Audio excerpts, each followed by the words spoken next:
Hey, what's going on, everybody? Welcome back to Geek-Stew. And today, guys, welcome back to an episode of a new series. So you're probably thinking to yourself, what other crazy bullshit is like trying to get us to watch? Honestly, we're going to thank 1v1 for the recommendation because he recommended that I cover the Black Dahlia Murder. So, with that, I was like, okay, let me look into it. Let me see if it's something that I would find interesting. And lo and behold, it was. If you watched my video last week, I talked about the process of making these videos. And something that I don't think a lot of people take into consideration is that, like, I'll take any advice on making videos, you know what I mean? Like, any ideas. But when I find something that I find interesting, I kind of go into like a spiral, right?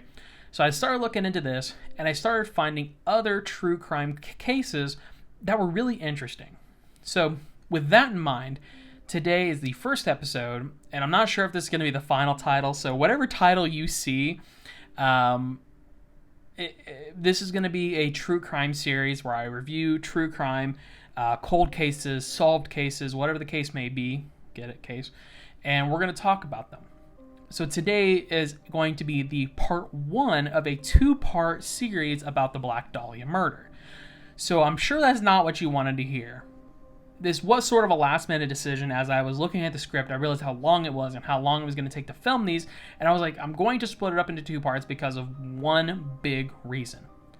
I don't want to overload you with information. If I break it into two parts, it can be watched separately as their own individual videos, because quite frankly, I'm going to be covering two completely different parts of the Black Dahlia murder. Part one, which you are watching now, will cover who the Black Dahlia is, the timeline of events, as well as some conversation about what happened, and also a look into the investigation as a whole. And then the second part, which you'll get next week, I promise, will actually cover the aftermath of the Black Dahlia murder, as well as some conversations about who did the murder, and then, of course, my final thoughts.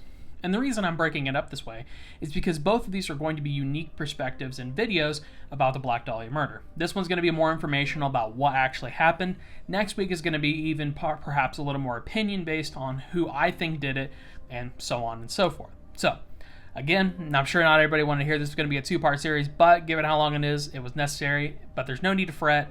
Let's go ahead and get right into the video where we talk about the Black Dahlia murder.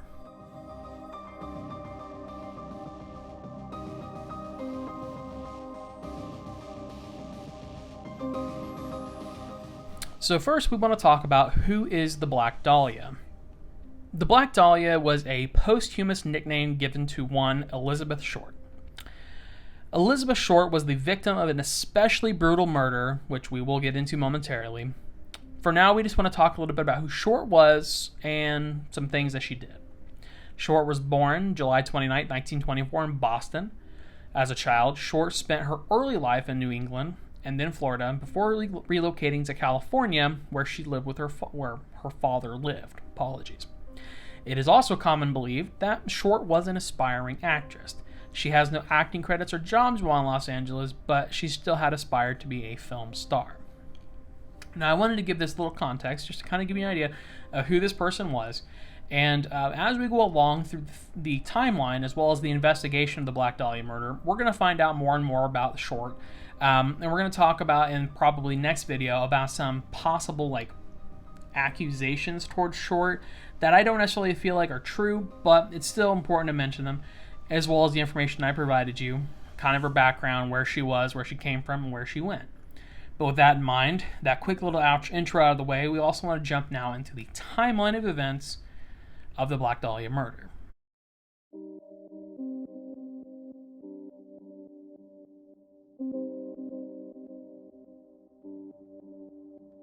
So as we look at the murder and the context around it, the Black Dahlia was, of course, a nickname that was provided to her.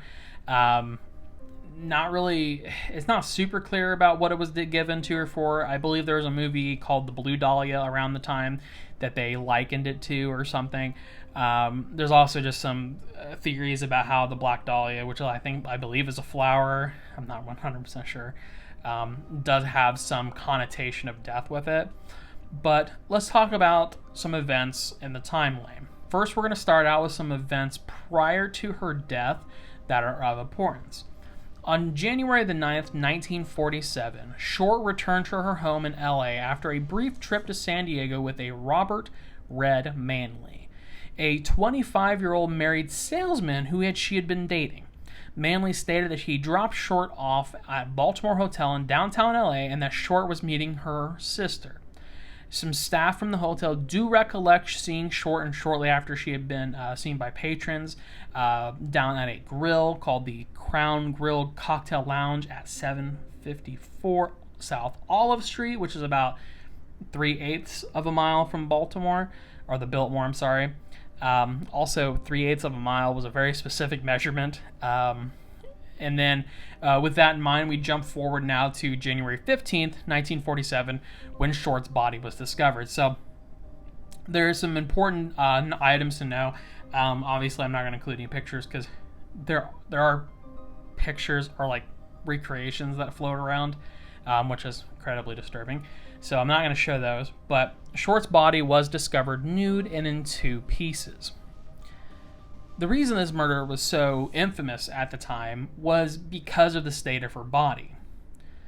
But with that in mind, we'll get into that again. She was found on a vacant lot at the west side of South Norton Avenue between Coliseum Street and West 39th Street in a neighborhood of Lamert Park.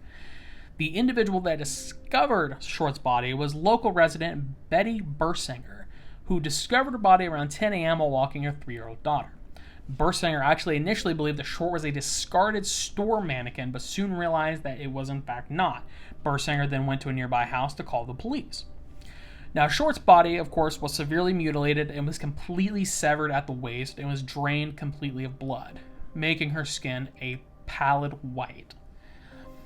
The medical examiner did determine that she had been dead around 10 hours prior to the discovery of her body, making her time of death somewhere in the evening of the 14th or early January 15th.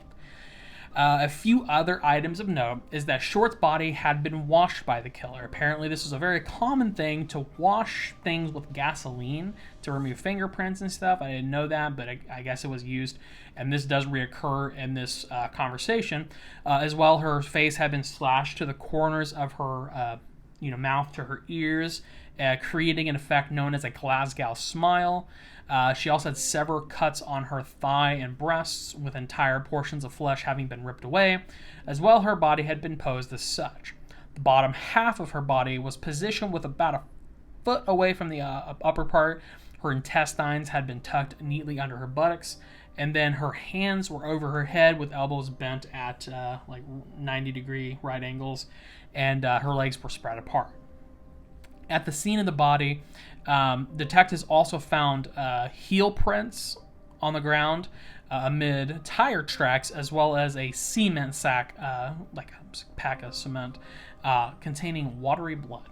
So that's basically how the body was found. It's often, obviously I'm not an expert, but I do know some stuff. Serial killers do often pose bodies for whatever reason, whether it be for just for the sake of who finds it, I'm not sure. But it was very clear the body was posed, which does sort of allude to a serial killer. Obviously, we don't know who did it. But we now jump to January the 16th, 1947, when an autopsy was performed on Short's body by Frederick Newbar, who is the LA County coroner. The autopsy yielded the following results. The report stated that Short was 5'5", approximately 115 pounds, had light blue eyes, brown hair, and badly decayed teeth. There were ligature marks on her ankles, wrists, and her neck, as well as an irregular laceration with superficial tissue loss on her right breast, as well as it had been noted that there were superficial lacerations on her right forearm, left upper arm, and lower left side of her chest. The body had been completely cut in half with a technique taught in the 30s called a hemicorporectomy. I don't know if I spelled that correct or said that correctly, but a hemicorporectomy is a radical surgery, and we're not talking about radical, we're talking about extreme surgery in which the body below the waist is amputated, transecting the lumbar spine. This technique requires the removal of the legs, the genitalia, both internal and external, the urinary system, pelvic bones, anus, and rectum. So, to say the least, this is an incredibly mutilating surgery and is literally a last resort for people with severe and potentially fatal illnesses. With that in mind, there's also bruising where the incision was made, which suggests the cutting was done after the death, as well as the skull was not fractured, but there was bruising noted on the front right side of her scalp, as well as a small amount of bleeding on the right side, which is consistent to blows to the head. With all that out of the way, the cause of death was determined to be hemorrhaging from lacerations on her face from the Glasgow smile, as well as a shock from the blows to her head and face. It also was believed that she may have been sexually assaulted as well. Obviously, there was no seminal fluid or anything found on her, but that doesn't really mean anything because it could have been anything. So, I won't get into this too much, but once she was identified based on fingerprints, there is a whole thing where her mom was contacted by reporters from the LA Examiner who lied to her to get information about Short and then invited her to LA and then withheld her from police. So not to mention, she told the press told her mother that she won like a beauty contest or something, but then like after they were like lying to her and stuff, they're like, actually your daughter's dead. Got her to LA, withhold her from the police, basically prevented her from talking to the police. And then the press's involvement also, they demonized Short, saying she was like an adventuress who prowled Hollywood and Boulevard, which is like the 1940s way of calling her a slut. As well as papers would deem her murder a sex fiend slaying, which we'll get into this later, but the press on this is absolutely fucking ridiculous. And I think that 99% of the issues that they had trying to figure out who murdered Short came from the press's involvement. But we're going to get into that later, because now with her autopsy and the initial, discovery out of the way, we now need to jump into the investigation of her murder, which would yield some surprising results.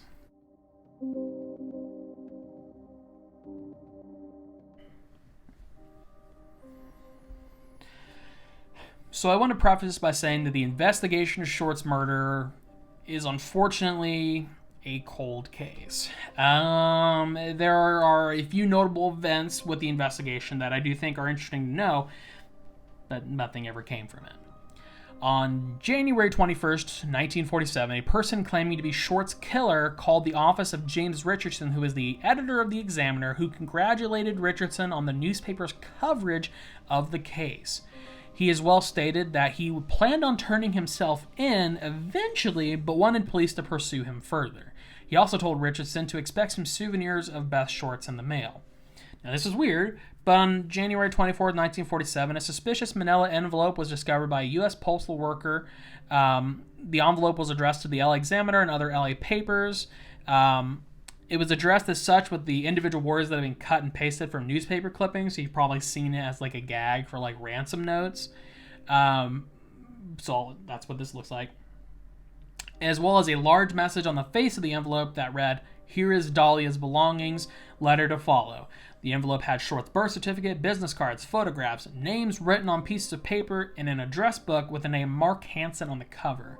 The packet was also cleaned with gasoline, as I kind of mentioned earlier. This would come up, similar to Short's body, and there were also a few partial prints on it, but the prints, of course, were sent to the FBI, but were compromised in transit. Way to go. And they also found a handbag and a black suede shoe on top of a garbage can in an alley a short distance away from her body, but they were cleaned with gasoline as well. I just thought that was important to include. No prints were recovered. Nothing for them to mess up there, I guess. And then on March 14th, an apparent suicide note was scrawled in a pencil on a bit of paper that was found tucked into a shoe, which was found in a pile of men's clothing by the ocean's edge at the foot of Breeze Avenue, Venice. The note read, "To whom it may concern, I have waited for the police to capture me for the Black Dahlia killing, but have not. I am too much of a coward to turn myself in, so this is the best way out for me. I couldn't help myself for that or this. Sorry, Mary." So despite being very clear evidence, they couldn't really determine who it was from. Anyhow, they continued investigating because this could have been a red herring, which I personally believe it was 100% a red herring. Probably someone pulling a gag, which is really fucked up, but it makes sense because we'll talk about something here in a minute. But with that in mind, the police did quickly determine that Mark Hansen. I don't know why I said March. I can't type, I guess. But Mark Hansen, who was the owner of the address book found in the packet, was, of course, a suspect. He was a wealthy local nightclub and theater owner and an acquaintance of Short's. According to some sources, Hansen was able to confirm that the purse and shoe found in the alley did, in fact, belong to Short, as well as friends of Short, specifically a woman named Ann Taw, told investigators that Short had recently rejected sexual advances from Hansen, suggested a potential motive. However, he was cleared of suspicion. Okay. Beyond Hansen, over 150 men in the ensuing weeks whom they believed to be potential suspects were interviewed and talked about. Manley, again, who, if you remember, was the last person to see Short alive, was also investigated, but was cleared of any suspicion. He actually passed numerous polygraph examinations, which is crazy. Police also interviewed several people listed in Hansen's address book, including Martin Lewis, an acquaintance of Short's. Lewis was able to provide an alibi for Short's murder, however, as he was in Oregon visiting his dying father-in-law. In total, 750 investigators from the LAPD and other departments worked on the case during its initial stages, including 400 sheriff's deputies, 250 California State Patrol officers.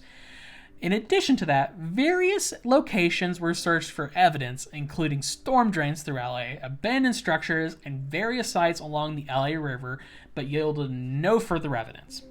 Lastly, City Councilman Lloyd G. Davis posted a $10,000 reward for information leading the police to Short's killer. For perspective, $10,000 in the 1940s is the equivalent to like $121,000 in 2021. Okay? And after the announcement of the reward, numerous people came forward with confessions, most of which were dismissed, but several of the false confessors were charged with obstruction of justice. I was mentioning this earlier, but people were literally offering up family members for this money. I'm not even joking. There was like stuff on like different websites where like people were like, yeah, my brother did it or my cousin did it. But anyways, I won't get into this again because this literally could be a whole thing, a video on its own, but the fucking media, Jesus Christ, they got numerous letters from previous individuals saying stuff like, here it is, I'm turning myself in Wednesday, January 29th at 10 a.m., had my fun at the police, Black Dahlia Avenger, blah, blah, blah. They gave it a location and time that they turned themselves in, but never did. They got another letter saying, having changed my mind, you would not give me a square deal. Dahlia killing was justified. There was a different newspaper, the Herald Express, that got other letters, one of which said, I will give up on the Dahlia killing if I get 10 years. Don't try to find me. I mean, the press had a huge role to play in how the investigation went down. And I mean, tampering with evidence, harassing family of Short's, publicizing details of Short's life, like the Hansen's romantic advances, as well as stories of, a stripper acquaintance of Short's who told police that she liked to get guys worked up over and then she'd leave them hanging dry, which of course in the 40s led someone to say, oh, what if she's gay? So they went to gay bars and stuff like that in LA and were trying to figure it out. Of course, that claim was never substantiated. But one last detail that I want to throw in here before we end out part one is that they did, however, determine the means and mode of Short's murder. They said that she was most likely murdered in a remote building or shack on the outskirts of LA and then transported into the city to be disposed of. In addition to this, based on the precision of cuts and dissection, they were looking at doctors, surgeons, and those with medical knowledge. They actually served a warrant to the University of Southern California Medical School, which was near the site of the body, and requested a complete list of program students. They did background checks like on all of these people because it was hundreds of people. Nothing came of it. That was it. That was the investigation. Obviously, there's more stuff that I didn't talk about because there is some stuff that I want to talk about with like the investigation into like other people because they did try to connect this murder into other murders, right? They tried to connect this murder to other murders that happen across the country, which makes sense. That's what detectives are supposed to do, because they're supposed to open up the possibility that this is an already active serial killer. So they were looking at other murders from other parts of the country and everything else. They obviously didn't come up with anything substantial, but there's still an interesting story to be told in part 2. So for part 1, this is it. But for part 2, we're going to talk about the aftermath of the Black Dahlia murder. We're going to talk about what happened next, as well as who did it, who done it, literally, who did this. I'm going to give you a spoiler warning. We obviously don't know, but I've got some theories.